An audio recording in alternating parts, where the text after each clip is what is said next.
биздин клеткалар. Ошо дарынын, аптекадагы химикаттын жетпей калганынан оорубайт туугандар. Бизге ошо микронутриенттер жетпей калганда. Бул деген ошо фитонутриенттер, биофлавоноиды, индолы, зафлавоны, антиоксиданты булардын баарын топтоп келип бат деп койгон. Бул деген биологически активный добавки. Мен аны реклама кылып аткан жерим жок. Бирок ошондой чыгарган фирмалар бар. Тазим этиш керек аларга. Ошону элге таркатып жүргөн адамдарга тазим этиш керек, например. Бирок билип туруп, назначение менен алгыланы, жүгүрүп барып эле ала бербестен. Назначение алып алыңыздар да барып керектүү нерселер бар да. Мына элементардуу айтайын. Витамин D2 дегенди көпчүлүгү билбейт. Эргокальциферол дейт. Энен жатынан бала төрөлгөндө дисплазия болуп калып атат. Жан баштары чыгып калып атат. Ортого таякты коюп гипс кылып коюп атышат. Илгери мындайлар жок эле. Азырабай күчөп кетти, көбөйүп кетти. Рахит болуп төрөлүп калып атат. Эмне себептен ошол? Ошонун себеби буга протокол бар. Мен патологтун алып айтып аткан жерим жок. Научно-исследовательский институтта чыгарылган протоколдор бар. 1000 деген клиникалык исследование кылынган. Бул ошо D2-нын жетишпегендиги. D3 эмес, D2-нын жетишпегендиги. D2 деген бул эргокальциферол. Ал деген биз жеген тамак аркылуу кирет. А D3 деген бул как гормон, күндүн нурунан алабыз. Ошо күндүн нурунан да туура алганды билиш керек. Эртеменки 11ден кечки 12ге чейинки мезгилде күндүн нуру туура градуста турат экен. Ошондо биздин кожабызга келип ультрафиолетовый лучтар кожада эме жаратат экен. Ошол кезде гана D3 деген ошо холикальциферол синтезировать этип чыгат экен. Башка малда кереги жок. Саат эртеменки 11ден чак түшкө чейин, 12ге чейин, бирлерге чейин хотя бы 10-15 мүнөт гана загар алып койсоңуздар, ошондо D3 деген пайда болот биздин организмде. Билбеген үчүн билбеген нерсени айтпаш керек. Билген нерсеңер болсо, пожалуйста, айткыла. Анан билип билбей эле тигиндей мындай деп бизнес бар экен деп, бизнесин эч ким кыл деп айткан жок. Кылбагыла бизнесин каражо. Бирок керек нерсени алып ичишибиз керек. Өткөнкү эфирде айттым, селен деген бизде жок. Почвада жок. Аны каяктан алабыз?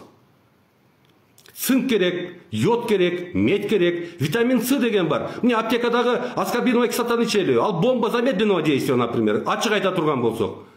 Болгону бир изомерден жасалат. Фитохимик жосом химбиолог болбосо бул киши түшүнбөйт буну. Аскорбиновая кислота деген бар. Тоннасы 90 тыйын турган, сдачага берип коюп атат. Илгери биз да аябай жегенбиз ошону.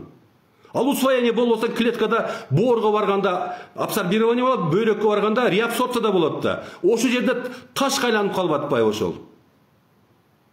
Болгону бир 7%дан 13%га чейин гана сиңе турган, усвоение боло турган свойствосы бар. Калганы потому что левая форма изомеров. А биздин клеткаларда, рецепторлерде молекулалар правый формасыда. Правый форма деген бул органикалык нерселер керек бизге.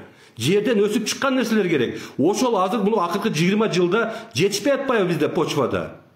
Интернет пайда болгондон баштап биздин не только тамактанганыбыз, биздин жашоо шартыбыз да өзгөрүп кетти. Культура питания, ведение образа жизни баары өзгөрүп кетип атпайбы. Түндө уктачу элек башта Союз малында, саат 10да телевизор өччү болчу.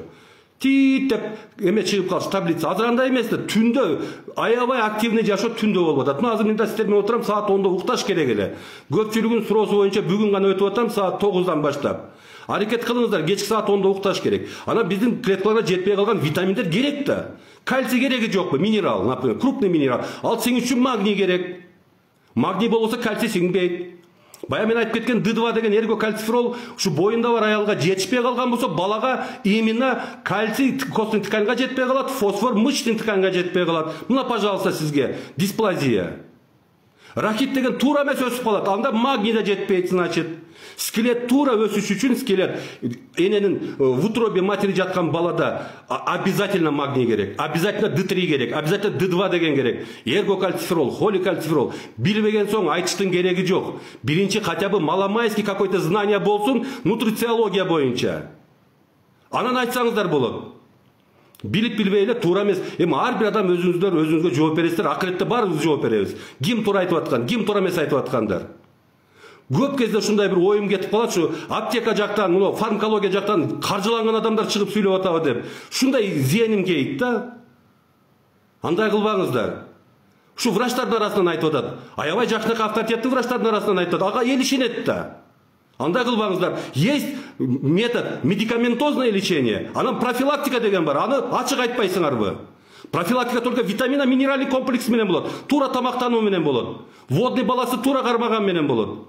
Позитивный настрой деген, адекватная физическая нагрузка деген бар. Правильный здоровый сон деген бар. Эмне себептен буларды айтпайсыңар? Кечке эле аптекага жүгүрткөн туура эмес ал. Ал туура эмес тууганда. Туура түшүнүңүздөр.